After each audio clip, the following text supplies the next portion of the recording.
ಈಗ ಸಿಂಹ ರಾಶಿಯಲ್ಲಿ ಶುಕ್ರನ ಪ್ರವೇಶ ಉಂಟಾಗಿದೆ, ಕೇತುವಿನ ಸಂಯೋಗ ಉಂಟಾಗಿದೆ. ಈ ಸಂದರ್ಭದಲ್ಲಿ ವೃಶ್ಚಿಕ ರಾಶಿಯ ಮೇಲೆ ಇದು ಹೇಗೆ ಪ್ರಭಾವ ಬೀರ್ತಾ ಇದೆ, ಶುಕ್ರನ ಅನುಗ್ರಹ ವೃಶ್ಚಿಕ ರಾಶಿಯವರಿಗೆ ಹೇಗೆ ಇದೆಯೋ ಇಲ್ವೋ ಎಂಬುದನ್ನು ಈಗ ತಿಳಿತಾ ಹೋಗೋಣ. ವೃಶ್ಚಿಕ ರಾಶಿಯವರಿಗೆ ಶುಕ್ರ ಸಪ್ತಮಾಧಿಪತಿ ಮತ್ತು ದ್ವಾದಶಾಧಿಪತಿ ಕೂಡ ಆಗಿದ್ದಾನೆ.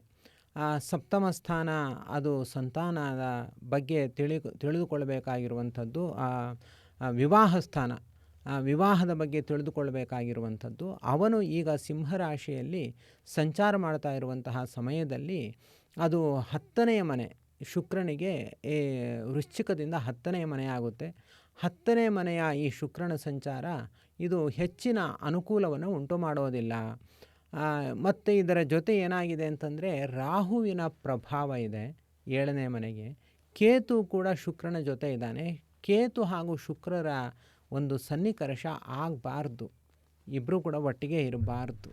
ಅದು ಇದ್ದಾಗ ಅನೇಕ ಸಮಸ್ಯೆಗಳು ಉಂಟಾಗಿ ಬಿಡುತ್ತೆ. ಅದರ ಬಗ್ಗೆ ಸ್ವಲ್ಪ ಜಾಗೃತೆಯನ್ನು ವಹಿಸಿಕೊಳ್ಬೇಕು. ಆದರೂ ಇಲ್ಲಿ ನಾವು ಗಮನಿಸಬೇಕಾಗಿರುವಂತಹ ಒಳ್ಳೆಯ ಅಂಶ ಅಂದರೆ ಲಗ್ನದ ಅಧಿಪತಿಯಾಗಿರುವಂತಹ ಕುಜ ಶುಕ್ರನನ್ನು ನೋಡ್ತಾ ಇದ್ದಾನೆ. ಆದ್ದರಿಂದ ಸ್ವತಂತ್ರವಾದ ಪ್ರಯತ್ನ ಮತ್ತು ದೃಢ ನಿಶ್ಚಯದ ಮೂಲಕ ಕೆಲವು ಕ್ಷೇತ್ರಗಳಲ್ಲಿ ಉತ್ತಮ ಫಲಿತಾಂಶಗಳನ್ನು ಸಾಧಿಸಲು ಸಾಧ್ಯವಾಗುತ್ತೆ. ಮತ್ತು ಪ್ರತ್ಯೇಕವಾಗಿ 10ನೆಯ ಮನೆಯಲ್ಲಿ ಇರುವಂತಹ ಮನೆಯ ಶುಕ್ರ ಹೆಚ್ಚು ಪ್ರಯೋಜನವನ್ನು ಉಂಟು ಮಾಡ್ತಾನೆ ಅಂತ ಹೇಳಲಿಕ್ಕೆ ಬರೋದಿಲ್ಲ. ಇದು ಸಂಘರ್ಷ, ಅಡೆತಡೆಗಳು, ಕೆಲಸದಲ್ಲಿ ಅಡಚಣೆಗಳು ಇವುಗಳನ್ನು ಉಂಟು ಮಾಡುತ್ತೆ. ಯಾಕೆಂದರೆ ಕೇತುವಿನ ಜೊತೆ ಸೇರಿರೋದ್ರಿಂದ, ರವಿಯ ಮನೆ ಆಗಿರೋದ್ರಿಂದಾಗಿ. ಆದ್ದರಿಂದ ಕೆಲವೊಂದು ಕಾರ್ಯಗಳಲ್ಲಿ ಹಿನ್ನಡೆ ಮತ್ತು ವಿಳಂಬ ಸಹಜವಾಗಿ ಬರುತ್ತೆ. ಆದ್ದರಿಂದ ತುಲಾರಾಶಿಯವರು ಸ್ವಲ್ಪ ಜಾಗೃತೆಯಾಗಿ, ತುಲಾರಾಶಿಯವರಲ್ಲ ವೃಶ್ಚಿಕ ರಾಶಿಯವರು ಸ್ವಲ್ಪ ಜಾಗೃತೆಯಾಗಿ ಇರುವಂತಹ ಸನ್ನಿವೇಶಗಳು ಇದೆ. ಈ ಶುಕ್ರ ಸಂಚಾರ 10ನೇ ಮನೆ ಆಗಿರೋದ್ರಿಂದಾಗಿ ಸರ್ಕಾರದ ಕೆಲಸ ಮತ್ತು ತುಂಬ ಉನ್ನತವಾದ ಆಡಳಿತಾತ್ಮಕವಾದ ಕೆಲಸ ಅದರಲ್ಲೇ ಸಮಸ್ಯೆಯನ್ನು ಉಂಟು ಮಾಡುತ್ತೆ. ಯಾಕೆ ಅಂತಂದರೆ ಅದು ರವಿ ತತ್ವಕ್ಕೆ ಸಂಬಂಧಪಟ್ಟ ರಾಶಿಯಲ್ಲಿ ಶುಕ್ರ ಸಂಚಾರ ಮಾಡ್ತಾ ಇರೋದರಿಂದ ಮತ್ತು ಅಲ್ಲಿ ಉನ್ನತವಾದ ಹುದ್ದೆಗಳಲ್ಲಿ ಸರ್ಕಾರದ ಕೆಲಸದಲ್ಲಿ ಸಮಸ್ಯೆ ಉಂಟಾಗುತ್ತೆ. ಮತ್ತೀಗ ಸಪ್ತಮಾಧಿಪತಿ 7ನೆಯ ಮನೆಯ ಒಡೆಯ ಶುಕ್ರ 10ನೆಯ ಮನೆಯಲ್ಲಿ ಇರೋದರಿಂದಾಗಿ ಕಠಿಣ ಪರಿಶ್ರಮ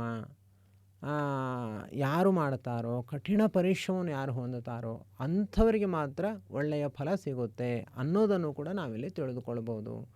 ಮತ್ತು ಲಗ್ನಕ್ಕೆ ಅಧಿಪತಿಯಾಗಿರುವಂತಹ ಕುಜ ಶುಕ್ರನನ್ನು, 4ನೇ ಮನೆ ಶುಕ್ರನನ್ನು ನೋಡ್ತಿದ್ದಾನೆ. ಆದ್ದರಿಂದ ಇದೊಂದು ಥರ ಸವಾಲಿನ ಒಂದು ಸಮಯ ಆಗಿದೆ. ಕೌಶಲ್ಯದಿಂದ ನಿಭಾಯಿಸಬೇಕು. ಯಶಸ್ಸನ್ನು ಸಾಧಿಸಬೇಕಾದರೆ ಮುಖ್ಯವಾಗಿ ಕೌಶಲ್ಯವನ್ನು ಹೊಂದಬೇಕು ಈ ವೃಶ್ಚಿಕ ರಾಶಿಯವರು. ಯಾಕೆ ಅಂತಂದರೆ ಇಲ್ಲಿ ಈಗಾಗಲೇ ನಾನು ಹೇಳಿದಂತೆ ರವಿಯ ಮನೆ ಅದು ಶುಕ್ರನಿಗೆ ಶತ್ರುವಿನ ಮನೆ. ಅಲ್ಲಿ ಶುಕ್ರನ ಸಂಚಾರ, ಶತ್ರುವಿನ ಮನೆಯಲ್ಲಿ ಶುಕ್ರನ ಸಂಚಾರ ನಡೀತಾ ಇದೆ. ಆದ್ದರಿಂದ ವ್ಯಾಪಾರ, ವೃತ್ತಿಪರ ವಿಷಯಗಳಲ್ಲಿ ದೊಡ್ಡ ದೊಡ್ಡ ಅಪಾಯಗಳನ್ನು ಅಥವಾ ನಿರ್ಧಾರಗಳನ್ನು ಎದುರಿಸಲಿತ್ತೀನಿ ಅಂತ ಹೇಳುವಂಥದ್ದು ಬುದ್ಧಿವಂತಿಕೆ ಆಗೋದಿಲ್ಲ. ಆದ್ದರಿಂದ ಮತ್ತೆ ಪ್ರಮೋಷನ್ಗೆ ಪ್ರಯತ್ನ ಪಡುವಂಥದ್ದು ಅದೆಲ್ಲ ಈಗ ಸ್ವಲ್ಪ ಪೋಸ್ಟ್ಪೋನ್ ಮಾಡೋದು ಒಳ್ಳೆಯದು ಅನ್ನೋದು ನಮಗಿಲ್ಲಿ ಸ್ಪಷ್ಟವಾಗ್ತಾ ಇದೆ. ಮತ್ತು ಉಳಿದಂತೆ ಶುಕ್ರ 10ನೇ ಮನೆಯಲ್ಲಿ ಇರೋದರಿಂದಾಗಿ ಒಳ್ಳೊಳ್ಳೆ ಅವಕಾಶಗಳು ಕೂಡ ಬರುತ್ತೆ. ಕಲೆ, ಸಂಗೀತ, ಸಾಹಿತ್ಯ ಇವುಗಳಲ್ಲಿ ಆಸಕ್ತಿ ಇರೋವರಿಗೆ ಅದರಿಂದ ಸ್ವಲ್ಪ ಬಡ್ತಿ ಮೊದಲಾದವುಗಳು ಬರುವ ಅವಕಾಶಗಳು ಕೂಡ ಇದೆ. ಪೂರ್ತಿ ನಿರಾಶೆಯನ್ನು ಹೊಂದುವ ಅವಕಾಶ ಇಲ್ಲ. ಇಲ್ಲಿ ತೃಪ್ತಿಕರವಾದ ಫಲಿತಾಂಶಗಳು ಕೂಡ ಖಂಡಿತವಾಗಿಯೂ ಕೂಡ ಸಿಗುತ್ತೆ.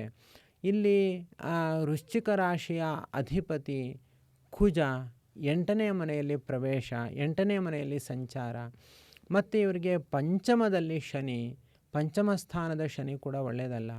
ಚತುರ್ಥ ಅಂತಂದರೆ ಸುಖ ಸ್ಥಾನದಲ್ಲಿ ರಾಹುವಿನ ಸಂಚಾರ, ಅದು ಕೂಡ ಅಷ್ಟು ಒಳ್ಳೆಯದಾಗೋದಿಲ್ಲ. ಇನ್ನು 10ನೇ ಮನೆಯಲ್ಲಿ ಕೇತುವಿನ ಜೊತೆ ಶುಕ್ರನ ಸಂಚಾರ, ಅಂದರೆ ಅದು ಏನಾಗ್ತಾ ಇದೆ ಅಂತಂದರೆ ಶತ್ರುವಿನ ಮನೆ, ಜೊತೆಯಲ್ಲಿ ಹೋಗ್ತಾ ಜೊತೆಗಾರನೂ ಕೂಡ ಶತ್ರು.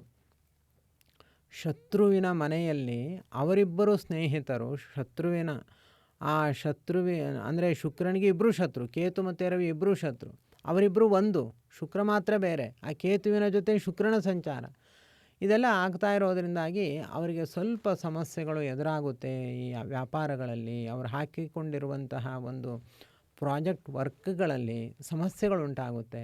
ಮತ್ತು ಈಗಾಗಲೇ ತುಂಬ ಉಷ್ಣ ಪ್ರಕೃತಿಯವರು, ವೃಶ್ಚಿಕ ರಾಶಿಯವರು, ತುಂಬ ವೇಗದ ಪ್ರವೃತ್ತಿ ಉಳ್ಳವರು.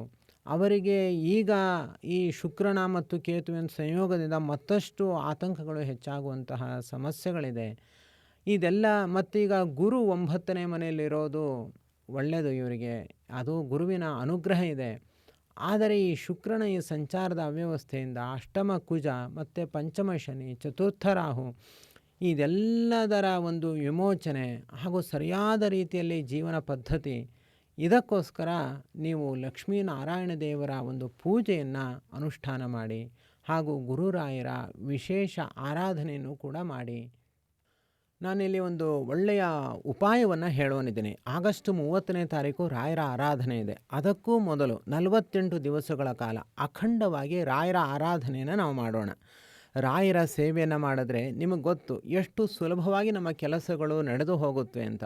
ವಾಸ್ತವವಾಗಿ ನಮ್ಮ ಜಾತಕದಲ್ಲಿ ಅನೇಕ ಸಮಸ್ಯೆಗಳಿರುತ್ತೆ. ಆ ಸಮಸ್ಯೆಗಳನ್ನು ನಾವೊಮ್ಮೆ ಅರ್ಥ ಮಾಡಿಕೊಂಡು ಅದನ್ನು ಮನಸ್ಸಿನಲ್ಲಿ ತಂದುಕೊಂಡು ಅದನ್ನು ಪರಿಹಾರ ಮಾಡ್ಕೊಳ್ಳಿಕ್ಕೆ ನಾವು ಪ್ರಯತ್ನವನ್ನು ಮಾಡಬೇಕು. ಸಮಸ್ಯೆ ಏನು ಬೇಕಾದ್ರೆ ಸಮಸ್ಯೆಗಳ ಕಡೆನೇ ನಾವು ಗಮನ ಹರಿಸದೆ ಹಾಗೆ ಪ್ರಯತ್ನವನ್ನು ಪಡ್ತಾ ಇದ್ದರೆ ಅದು ಸರಿ ಹೋಗಲ್ಲ.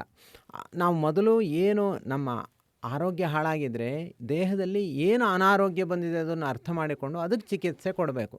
ಹಾಗೆಯೇ ನಮ್ಮ ಜಾತಕದಲ್ಲಿ ಎಲ್ಲಿ ಸಮಸ್ಯೆ ಇದೆ ಅದನ್ನು ಅರ್ಥ ಮಾಡಿಕೊಂಡು ಆ ದಾರಿಯಲ್ಲಿ ನಾವು ನೇರವಾಗಿ ಸಾಗಬೇಕು. ಅದಕ್ಕೋಸ್ಕರ ರಾಯರ ಆರಾಧನೆಯನ್ನು 48 ದಿವಸಗಳ ಕಾಲ ನಾವು ಒಂದು ಆಚರಿಸೋಣ. ಈಗ ಜುಲೈ 15ನೇ ತಾರೀಕು ಪ್ರಾರಂಭವಾದರೆ ಆಗಸ್ಟ್ 31ನೇ ತಾರೀಕಿನ ತನಕ 48 ದಿವಸಗಳ ಕಾಲ ಅವಿಚ್ಛಿನ್ನವಾಗಿ ಒಂದು ರಾಯರ ಆರಾಧನೆ, ಒಂದು ಮಂಡಲದ ಸೇವೆ ಆಗುತ್ತೆ ಇದು. ಇಂತಹ ಒಂದು ರಾಯರ ಆರಾಧನೆಯಲ್ಲಿ ನೀವು ಕೂಡ ಭಾಗಿಯಾಗಿ ಖಂಡಿತ ನಿಮಗೆ ಶ್ರೇಯಸ್ಸಾಗುತ್ತೆ. ಇಲ್ಲಿ ನಾವು ಪ್ರತ್ಯೇಕವಾಗಿ ಅಂದರೆ ನಿತ್ಯವೂ ಕೂಡ ನಾವು ಕೆಲವೊಂದನ್ನೆಲ್ಲ ಹೇಳ್ತೀವಿ, ಹೀಗೆ ಸೇವೆಯನ್ನು ಮಾಡಬೇಕು ಅಂತ. ಅದನ್ನು ನಿಮ್ಮಿಂದ ಅಪ್ಡೇಟ್ ಕೂಡ ತೊಗೊಳ್ತೀವಿ ಪ್ರತಿನಿತ್ಯ. ನೀವು ಇದನ್ನು ಮಾಡಿದ್ರಾ ಹೇಗೆ ಅಂತ. ಒಂದು ವೇಳೆ ನಿಮಗೆ ಅದು ಕಷ್ಟ ಆಗುತ್ತೆ ಅನ್ನೋದಿದ್ದರೆ ಅದಕ್ಕೆ ಬೇರೆ ಉಪಾಯವನ್ನು ಹೇಳ್ತೀವಿ. ಇಲ್ಲ ನಾವು ಇದರಲ್ಲಿ ಆಸಕ್ತಿಯನ್ನು ಹೊಂದಿ ನಾವು ರಾಯರ ಸೇವೆಯನ್ನು ಮಾಡಲಿಕ್ಕೆ ನಾವು ಉತ್ಸಾಹವನ್ನು ಹೊಂದಿತೀವಿ ಅಂತ ಆದರೆ ನೀವು ಅದರಲ್ಲಿ ಸೇರಿಕೊಳ್ಳಿ. ಬೆಳಿಗ್ಗೆಯಿಂದ ರಾತ್ರಿ ತನಕ ನಾವೇ ಎಲ್ಲವನ್ನು ಕೂಡ ಮಾರ್ಗದರ್ಶನ ಮಾಡಿಸ್ತಾ ಹೋಗ್ತೀವಿ. ಬ್ರಾಹ್ಮಿ ಮುಹೂರ್ತದಲ್ಲಿ ಪ್ರಾರಂಭವಾಗುವಂತಹ ಸೇವೆ ಅದು ರಾತ್ರಿಯ ತನಕ ನಡೆಯುತ್ತೆ. ಹಾಗೂ ಯಾವ ಯಾವ ಸಂದರ್ಭದಲ್ಲಿ ಏನೇನು ಮಾಡಬೇಕು ಅನ್ನೋದನ್ನು ಕೂಡ ನಾವು ಹೇಳ್ತೀವಿ. ಅದು 2 ರೀತಿಯಾದ ಸೇವೆಗಳಿಗೆ ಅವಕಾಶ ಇರುತ್ತೆ. ಹೆಚ್ಚಿನ ಮಾಹಿತಿಗೆ ನೀವು ವಾಟ್ಸಾಪ್ ಮೂಲಕ ನಮ್ಮನ್ನು ಸಂಪರ್ಕ ಮಾಡಿ. ಈ ರಾಯರ ಸೇವೆಯಲ್ಲಿ ಯಾರು ಭಾಗವಹಿಸ್ತಾರೋ ನಾವು ಒಮ್ಮೆ ಅವರ ಜಾತಕವನ್ನು ಕೂಡ ನೋಡಿ ಏನು ಸಮಸ್ಯೆ ಇದೆ, ಯಾವ ರೀತಿಯಲ್ಲಿ ಅವರು ಪರಿಹಾರ ಮಾಡಿಕೊಳ್ಬೇಕು, 48 ದಿವಸಗಳ ಕಾಲ ಹೇಗೆ ಅವರು ಸೇವೆಯಲ್ಲಿ ಭಾಗವಹಿಸಬೇಕು ಅನ್ನೋದನ್ನು ನಾವು ಮಾರ್ಗದರ್ಶನ ಮಾಡಿರ್ತೀವಿ. ಮತ್ತು ಪ್ರತ್ಯೇಕವಾಗಿ ನಿಮ್ಮನ್ನು ದಿವಸದಲ್ಲಿ ಅನೇಕ ಬಾರಿ ನಾವು ಕೂಡ ಸಂಪರ್ಕವನ್ನು ಮಾಡ್ತಾ ಇರ್ತೀವಿ. ನೀವು ನಿಮ್ಮ ಮನೆಯಲ್ಲೇ ಕೂತು ಆಚರಿಸುವಂತಹ ಒಂದು ರಾಯರ ಸೇವೆ ಆಗುತ್ತೆ ಇದು ಪ್ರತಿಯೊಬ್ಬ ವ್ಯಕ್ತಿಯನ್ನು ಗಮನಿಸಿ ಅವರವರಿಗೆ ತಕ್ಕಂತೆ ನಾವು ಒಂದು ರಾಯರ ಸೇವೆನ ಈ ವರ್ಷ ಮಾತ್ರ ಮಾಡಬೇಕು ಅಂತ ಒಂದು ಸಂಕಲ್ಪವನ್ನು ಮಾಡಿದ್ದೀವಿ. ನೀವು ಈ ಒಂದು ರಾಯರ ಸೇವೆಯ ಒಂದು ಕಾರ್ಯಕ್ರಮದಲ್ಲಿ ಭಾಗವಹಿಸಿ ಅದಕ್ಕೋಸ್ಕರ ನಮ್ಮನ್ನು ವಾಟ್ಸಾಪ್ ಮೂಲಕ ಒಮ್ಮೆ ಸಂಪರ್ಕ ಮಾಡಿ ಪೂರ್ಣ ಮಾಹಿತಿಯನ್ನು ಪಡೆದುಕೊಳ್ಳಿ. ಯಸ್ಸರ್ವಗುಣ ಸಂಪೂರ್ಣಃ ಸರ್ವದೋಷ ವಿವರ್ಜಿತಃ ಪ್ರೀಯತಾಂ ಪ್ರೀತೇ ಬಾಲಂ ವಿಷ್ಣುರ್ಮೇ ಪರಮಸುಹೃತ್. ಶ್ರೀಕೃಷ್ಣಾರ್ಪಣಮಸ್ತು.